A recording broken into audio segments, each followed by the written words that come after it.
Muling kikilos si Coach Chot Reyes habang walang makuhang sagot si Coach Jojo Lastimosa.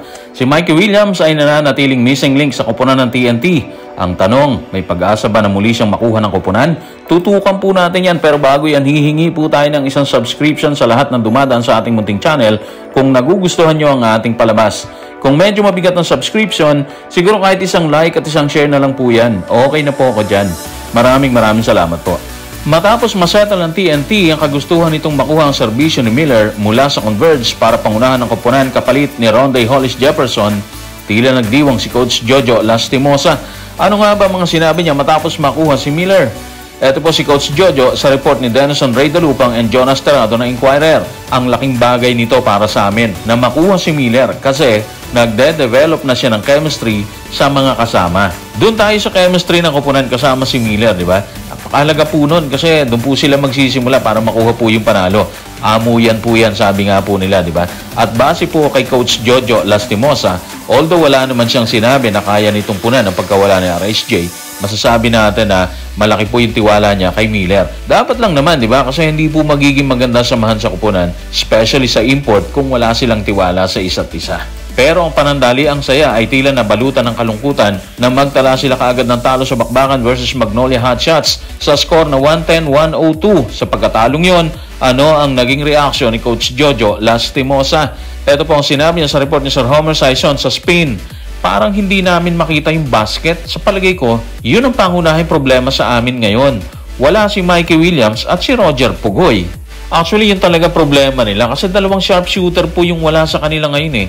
Yung mga sinandalhan nila sa nakaraang conference bukod po kay RSJ, di ba? Para makuha po yung kampyonato versus Ginebra. Ngayon kasi si Pugoy may health problem. Si Mikey Williams, hindi malaman kung babalik pa sa TNT o hindi na, di ba? So mahirap yung lagay po nila sa ngayon. Kulang po talaga sila sa tao. Buti na nga lang nakuha nila si Miller. Pero alam nating lahat na hindi po kakayanin mag-isa ni Miller. Patunay po ang pagkatalo nila sa Magnolia Hotshots.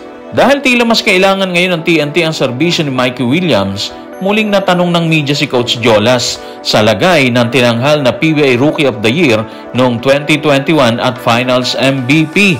Ano nga ba may sasagot dito ni Coach Jojo? Ito po ang sinabi niya sa report ni Sir Jerry Ramos sa spin. Mikey, wala po eh. Sasabihin ko sa iyo kung meron sagot mula sa kanya. Wala. Ibig sabihin lang po nun, hindi po gumagalaw ang negosasyon kung meron man. So mahirap po yun kasi hindi mo alam kung ano magiging bukas ng usapan. Especially ngayon na kailangan po nila serbisyo ni Mikey. At dahil tila mas nangangailangan po ngayon ng TNT, masasabi po natin na panalo sa sitwasyon na ganito si Mikey. Bakit? Kasi tsak tayo nagagawa po ng malaking hakbang ang pamunuan ng TNT para lang mapalambot siya. And of course, para maihanay po siya sa koponan. Sa tingin ko lang naman yun, opinion ko lang naman po yun. Pwede pong mali ako dyan at pwede rin pong tama ako dyan. Dahil tila mailap si Mikey Williams at base na rin kay Coach Jolas, walang sagot itong binibigay mula sa US. Sino ngayon ang gumagalaw para ayusin ang gusot kung meron man? Siya pa rin ba ang kumukumpas dito? Or si Coach Jojo Lastimosa pa rin ba? Tignan po natin si Coach Jola sa report ni Sir Jerry Ramos sa spin. Sila chat na po kasi humaharap ngayon sa sitwasyon. Nagpalit muna kami ng role. Ayoko na pong maabala, sabi ko. Sobrang dami ko nang iniintindi kasi, di ba? Ang sakit kasi sa ulo nung ganun, di ba? Yung tipong umaasa ka tapos wala kang makuhang sagot. So ngayon, ipinasa na po nila kay Coach Chot Reyes ang lahat para siya naman ang kumausap kay Mikey Williams. Tama lang po yun kasi mas malaki na po problema ni Coach Jola sa bakbakang hinaharap nila. Kaya dapat lang na meron talagang sasalo ng problema sa labas. Malalaman natin yan sa mga susunod na araw kung magagawa ni Coach Chot Reyes ng paraan para makumbinsi po nila si Mikey Williams. Kung ipinaubaya na ni Coach Jojo Lastimosa ang negosasyon kay Coach Chot Reyes, ibig bang sabihin bumibitaw na siya bilang manager ng koponan? At ano ang inaasahan niya sa pagbabalik ni Coach Chot Reyes matapos ipasa ang pakikipagnegosasyon kay Mikey Williams? Ito po si Coach Jola sa report ni Sir Jerry Ramos sa spin. Ako pa rin ang manager ng team pero hindi ako nagrereklamo. Sasakyan ko na lang to hanggat kaya ko at umaasa na babalik si Coach Chot na refresh.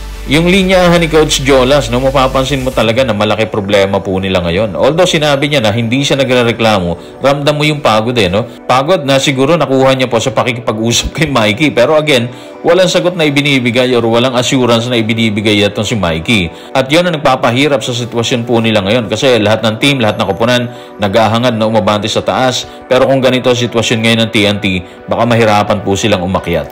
Gaano nga ba kalaki ang stats na hinahabol ng TNT ni Coach Jojo Lastimosa kay Mikey Williams bukod sa pagiging Rookie of the Year nito at Finals MVP ng 2 beses? Base po sa nakalap nating stats sa 22 laro ni Mikey sa TNT nito nagdaang conference, nagtala po siya ng 18.8 points, 3.8 rebounds at 3.9 assists per game po yan sa nagdaang season.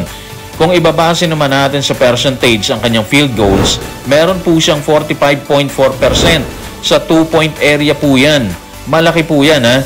Meron naman siyang 39.3% sa 3-point area. Again, sa field goals po itong pinag-uusapan natin ha.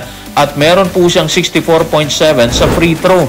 Malalaki po yung kanyang number. Kung pagbabasehan po natin talaga yung stats na yan, malaki talaga yung nawawala sa TNT. Dahilan para kumilos po sila at suyuin, eto si Mikey Williams. Pero tanong po dyan, kaya bang palambutin ni Coach Chot Reyes ang lahat? Or etong si Mikey Williams? So guys, ano man ang opinion po ninyo, pag-usapan po natin yan sa baba. Maraming salamat.